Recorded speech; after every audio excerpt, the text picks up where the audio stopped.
নমস্কার, এই মুহূর্তে আপনারা দেখছেন আমাদের ভারত এক্সক্লুসিভ ইউটিউব চ্যানেল। এই মুহূর্তে সবচেয়ে বড় খবর ঘোষণা হয়ে গেল অষ্টম বেতন কমিশন নিয়ে। সুখবর পেলেন কেন্দ্রীয় সরকারি কর্মচারীরা।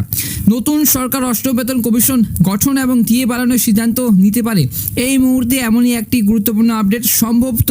সম্ভবত কিন্তু কেন্দ্রীয় সরকার শীঘ্রই কিন্তু কেন্দ্রীয় কর্মচারীদের জন্য দুটি বড় সূচক ঘোষণা করতে পারে। লোকসভা নির্বাচনের ফলাফল আগামী 4 জুন প্রকাশিত হওয়ার পর এবং আগামীকাল 4 জুন প্রকাশিত হওয়ার পর সেই কিন্তু নতুন সরকার অষ্টম বেতন কমিশন গঠন এবং বকেয়া মহার্ঘ ভাতা ডিএ বাড়ানোর কিন্তু সিদ্ধান্ত নিতে পারে। এমনই একটি গুরুত্বপূর্ণ আপডেট। বকেয়া মহার্ঘ ভাতা ডিএ বৃদ্ধি কবে হবে, কত শতাংশ হবে, অবশ্যই জানাবো আজকের এই ভিডিওতে। তার আগে বন্ধুরা, আমাদের চ্যানেলে যদি নতুন হয়ে থাকে অবশ্যই চ্যানেলটিকে সাবস্ক্রাইব করে পাশের বেল আইকনটা অবশ্যই ক্লিক করে রাখবে। বকেয়া মহার্ঘ ভাতা ডিএ বৃদ্ধি কবে হতে চলেছে? সরকার জুন মাসের শেষের দিকে কিন্তু 4% ডিএ বৃদ্ধি করতে পারে।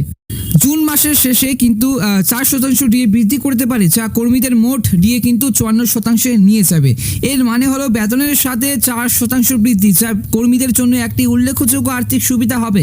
আসলে সপ্তম বেতন কমিশনের নিয়ম অনুযায়ী ডিএ বছরে দুবার কিন্তু পর্যালোচনা করা হয়। ডিএ কিন্তু দুবার বাড়ানো হয় এবং জানুয়ারি ও জুলাই মাসে কিন্তু কার্যকর হয়। যদি এই বৃদ্ধি হয় তাহলে এটি 1 জুলাই বা 1 জুলাই থেকে কার্যকর হবে। অষ্টম বেতন কমিশন গঠন। এছাড়া সরকার অষ্টম বেতন কমিশন গঠন করতে পারে, যা কর্মীদের কিন্তু দীর্ঘদিন ধরে কিন্তু আলোচিত বিষয়।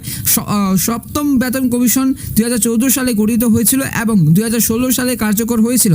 নিয়ম অনুযায়ী প্রতি 10 বছর পর পর কিন্তু একটি নতুন বেতন কমিশন গঠন করা হয় এবং যদি অষ্টম বেতন কমিশন এখন গঠিত হয় তবে কিন্তু এটি 2026 সালে কিন্তু কার্যকর হবে বলে এবং মূল বেতনের সঙ্গে কিন্তু উল্লেখযোগ্য বৃদ্ধি আনতে পারে এবং কর্মীদের আর্থিক স্থিতিশীলতার যে উন্নতকরণ, এই যে কেন্দ্র সরকারি কর্মচারীদের জন্য ডিএ বৃদ্ধি এবং অষ্টম বেতন কমিশন গঠন একটি বড় সুখবর হবে।